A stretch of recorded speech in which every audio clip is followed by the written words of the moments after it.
নওশাদ বেশি চালাকি করছে। যদি নওশাদ এই ভুল করে তাহলে নওশাদকে ভাঙড়ে কিভাবে হারাবো নওশাদ ঠিক টের পেয়ে যাবে। তৃণমূলের সাপোর্ট পেলেও নওশাদ আর দ্বিতীয়বারের জন্য এমএলএ হবে না। আমি শুনেছি অনেক কথা তিনি বলেছেন, উত্তর দেবো কোশ্চেন করলে, কিন্তু এই কথা বলেননি আমি যেখানে দাঁড়াবো সেখানে হারাবো। সব বিধানসভা যাক চলে, কোনো কিছুতেই কিছু যায় আসে না, কিন্তু ভাঙড়টা আমাদের নিতে হবে। তখন ছিল যুদ্ধ, ইংরেজদের বিরুদ্ধে যুদ্ধ, কিন্তু এখনো সেই যুদ্ধের থেকে কিন্তু কোনো কিছু কম নয়। এখন শাসক শ্রেণীর উপরে যুদ্ধ করে মানুষকে বাঁচতে হচ্ছে। মানুষ তার গণতান্ত্রিক অধিকার সব হারিয়ে ফেলেছে। তার যে অর্থনৈতিক স্বাধীনতা, বাক স্বাধীনতা, শিক্ষার স্বাধীনতা, সঠিকভাবে বাঁচবার অধিকার সব যেন শাসক শ্রেণী কেড়ে নিয়েছে। এর বিরুদ্ধে আমাদের গর্জে উঠতে হবে।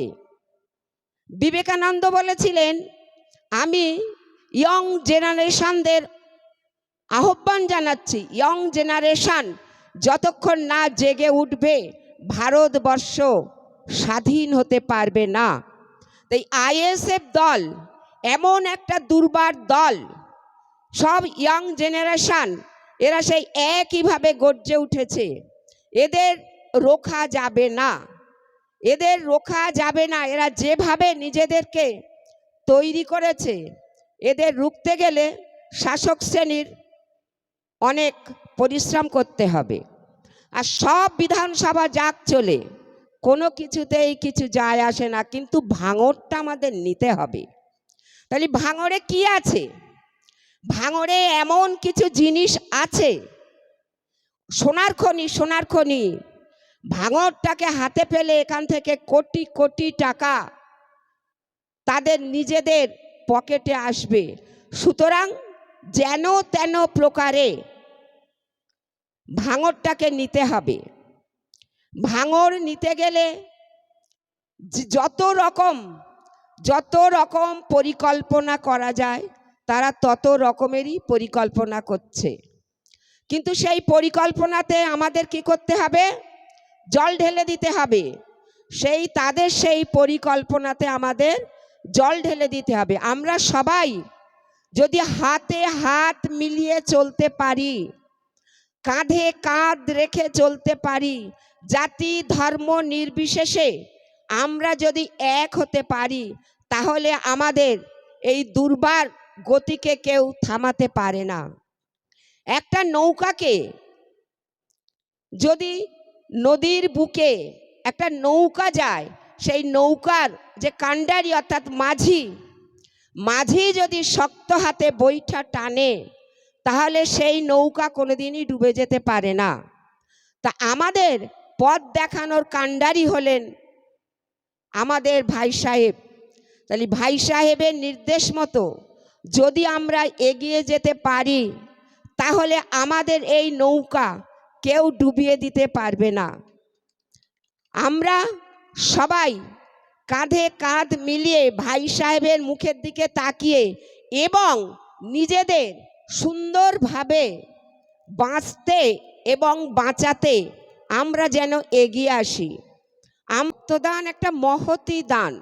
রক্তদানের মতো এত বড় দান আর হতে পারে না, কারণ একজন মৃত্যু পথযাত্রী ব্যক্তি এই রক্তের জন্যেই মৃত্যুর পথ থেকে ফিরে আসে। অনেক মায়েদের জীবন সংশয় দেখা যায়, বাচ্চা প্রসবের সময় তখনও রক্তের প্রয়োজন হয়। তাহলে এই রক্ত এমনই একটা জিনিস, যে জিনিসটা কোনো কল কারখানায় উৎপাদন করা যাবে না, এবং কোনো পশুর শরীরের রক্ত নিয়েও কোনো মানুষের শরীরে দেওয়া যাবে না। এই রক্ত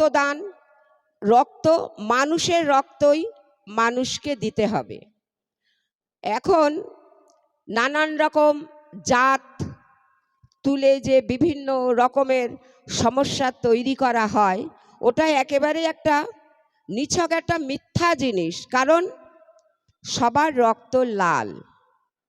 রক্ত যখন কেউ নেয় তখন তো সে বিচার করে না যেটা মুসলিমের রক্ত, এটা খ্রিস্টানের রক্ত, এটা ইহুদির রক্ত, এটা হিন্দুর রক্ত, তখন কিন্তু রক্তের আর কোনো জাত থাকে না। রক্তের কোনো জাত থাকে না, রক্তের ভাগ থাকে। রক্তের ভাগ থাকে, 4টে গ্রুপ থাকে।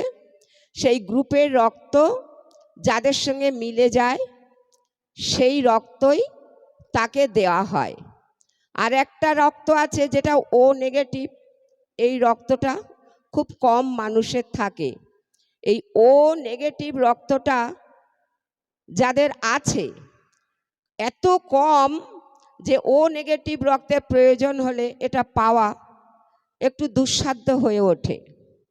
তা আমাদের ভাই সাহেব যে মহান ব্রতী হয়েছেন এবং পুরো ভাঙড় বিধানসভার মানুষকে যে মন্ত্রে জাগরিত করেছেন, ওনাকে অসংখ্য অসংখ্য ধন্যবাদ এবং আমার ভাঙড়বাসীর প্রতিও ধন্যবাদ। ভাঙড়বাসীরা রক্ত দিতে এত বেশি আগ্রহী আর কোথাও এমন আছে বলে তো আমার মনে হয় না।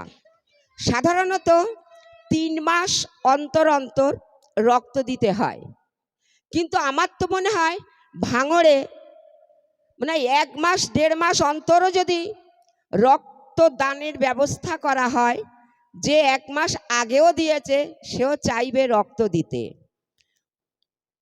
28 দিনের মধ্যে সাধারণত রক্ত তৈরি হয়ে যায়, তবু একটু সময় নিতে হয়।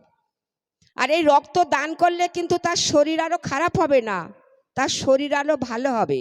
নতুন রক্ত শরীরে তৈরি হবে, নতুন কাজের সে উদ্যম পাবে, নতুনভাবে সে এগিয়ে যেতে পারবে। যাদের মধ্যে অনীহা আছে, অলসতা আছে, তারা কিন্তু আবার উঠে দাঁড়াবে, সমস্ত কাজে তাদের একটা অনুপ্রেরণা আসবে।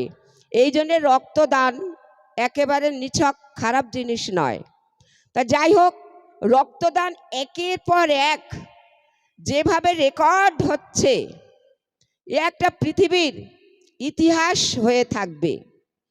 এই ইতিহাস কেউ কোনোদিন মুছে ফেলতে পারবে না।